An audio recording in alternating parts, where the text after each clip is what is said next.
Perkenalkan, kami dari kelompok 2. Nama saya Lutfia Nisa, NPM 054. Nama saya Ubaidin Aini, NPM 001. Nama saya Yuni Astuti, NPM 002.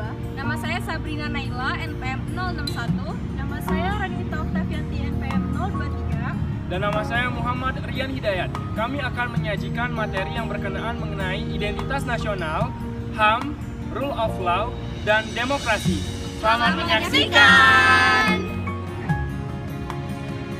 Zaman sudah berganti, namun kasus rasialis tetap saja terjadi di bangsa ini. Ya, kasus rasialis kerap terjadi di Indonesia bagian timur. Kasus rasialis di Papua hendaknya menjadi refleksi bagi kita untuk lebih memahami serta merumuskan identitas nasional bangsa sendiri, bangsa Indonesia.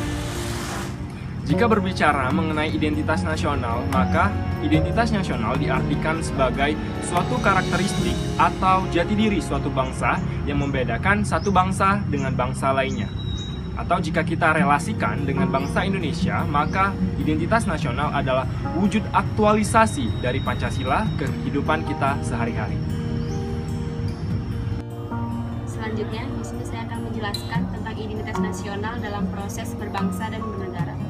Proses berbangsa dan bernegara memberikan gambaran tentang bagaimana bangsa itu terbentuk, di mana sekelompok orang akan merasakan bagian dari bangsa itu sendiri.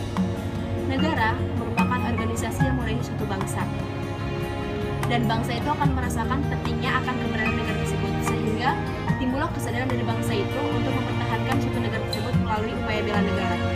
Upaya bela negara akan terlaksana dengan baik apabila tercipta pola pikir, sikap, perilaku bangsa itu yang berbudaya, yang memotivasi sehingga keinginan upaya bela negara itu terwujud.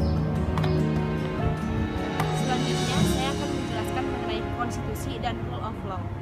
Konstitusi itu sendiri memiliki arti dalam bahasa Prancis yang artinya membentuk, atau dalam istilah ialah membentuk suatu negara atau menyusun dan menyatakan aturan tata negara. Sedangkan rule of law ialah suatu doktrin yang muncul pada abad ke-19 bersama dengan kelahiran negara berdasar hukum dan demokrasi. Selanjutnya, fungsi konstitusi ialah yang pertama, tata aturan dalam pendirian lembaga-lembaga permanen. Yang kedua, tata aturan dalam hubungan negara yang satu dengan negara yang lain. Dan yang ketiga, sebagai sumber dasar yang tertinggi. Selanjutnya adalah fungsi rule of law ialah lebih ke jaminan masyarakat dalam hal keadilan, yaitu keadilan sosial. Secara kuantitatif, peraturan perundang-undangan terkait dengan rule of law telah banyak dihasilkan di negara kita. Namun, implementasi untuk penegakannya belum mencapai hasil yang memuaskan, sehingga rasa keadilan sebagai perwujudan pelaksanaan rule of law belum dirasakan sebagian besar masyarakat. Pembahasan selanjutnya adalah konsep dan pengertian demokrasi. Pengertian demokrasi adalah pemerintahan dari rakyat, oleh rakyat, dan untuk rakyat. Dengan demikian, negara yang menganut demokrasi adalah negara yang diselenggarakan berdasarkan kemauan dan kehendak rakyat. Demokrasi di Indonesia sempat dilaksanakan secara tidak langsung, yang dimana ditentukan oleh wakil rakyat, yaitu DPR.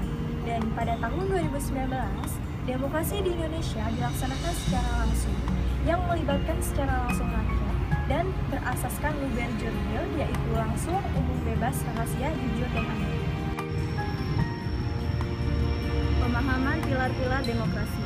Pemahaman pilar-pilar demokrasi meliputi demokrasi yang berketuhanan yang Maha Esa, demokrasi dengan kecerdasan, demokrasi yang berkedaulatan rakyat, demokrasi rule of law, dan demokrasi hak asasi manusia.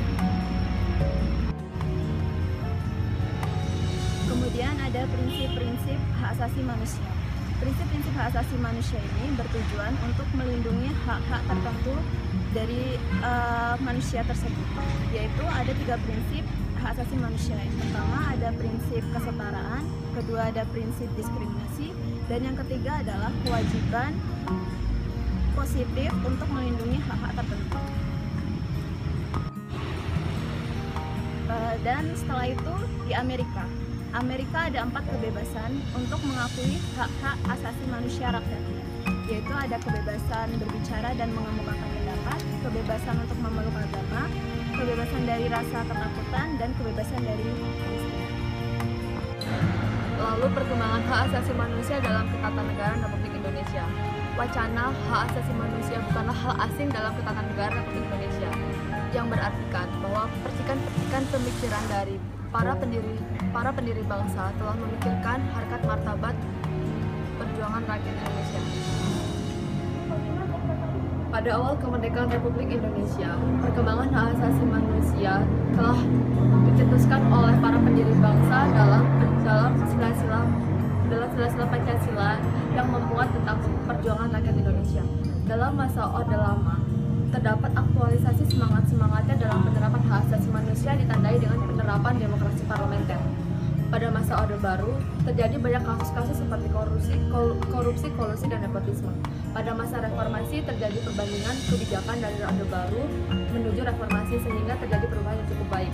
Pada masa sekarang, regulasi-regulasi tentang HAM sudah diatur lebih banyak. Namun ada beberapa kasus yang menandakan bahwa regulasi tersebut belum dilaksanakan dengan baik. Lalu adalah isu-isu hak asasi manusia. Isu hak asasi manusia itu sendiri adalah permasalahan-permasalahan yang terjadi dalam tatanan negara karena adanya ketidaksesuaian teori dan prinsip dalam penerapan suatu hak asasi manusia. Berbagai permasalahan yang melanggar hak asasi manusia yang pernah terjadi dalam Indonesia seperti pembunuhan Marsina, pembunuhan Munir, tragedi Semanggi I, tragedi Semanggi II, dan tragedi Trisakti. Berbagai permasalahan ini menunjukkan bahwa regulasi hak asasi manusia dalam Indonesia belum terlaksana dengan baik. Lalu, berbicara mengenai hak asasi manusia dalam Undang-Undang Dasar 1945. Berbicara mengenai hal ini tidak lepas dari konstitusi dan demokrasi di Indonesia. Konstitusi dan demokrasi di Indonesia dirancang untuk menjunjung tinggi dan menghargai hak-hak setiap individu.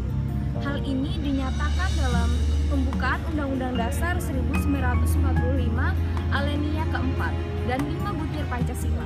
Adapun dalam batang tubuh Undang-Undang Dasar 1945 termuat pasal-pasal yang menyatakan mengenai hak asasi manusia. Di antaranya pasal 27 mengenai hak-hak setiap individu untuk mendapatkan pekerjaan dan penghidupan yang layak. Kemudian pasal 28A sampai J dan pasal 29 yang mengatur mengenai kebebasan setiap individu untuk beragama dan memeluk agama sesuai dengan yang diinginkannya. Kemudian, berbicara mengenai instrumen penegakan HAM di Indonesia tidak lepas dari 4 instrumen utama. Yang pertama Pancasila, yakni pada butir 1 sampai dengan 5. Yang kedua TAP MPR nomor 17 tahun 1998 mengenai hak asasi manusia. Kemudian yang ketiga adalah batang tubuh Undang-Undang Dasar 1945 pasal 27, 28A sampai J dan pasal 29. Kemudian yang terakhir adalah Undang-Undang nomor 39 tahun 1999. Berdasarkan pemaparan sebelumnya, ditarik kesimpulan bahwa apabila kita menerapkan demokrasi dengan benar, apabila kita menjunjung hak asasi manusia dengan benar, apabila kita melaksanakan rule of law dengan benar, dan apabila kita mengingat identitas nasional kita sebagai bangsa Indonesia, seharusnya permasalahan yang ada di Indonesia tidak terjadi, termasuk rasialisasi Indonesia Timur. Ini menjadi catatan untuk kita semua maupun pemerintah untuk lebih memperhatikan dan memperjuangkan persatuan serta kesatuan negara kesatuan Republik Indonesia. Demikianlah video dari kelompok kami, semoga bermanfaat. Bye!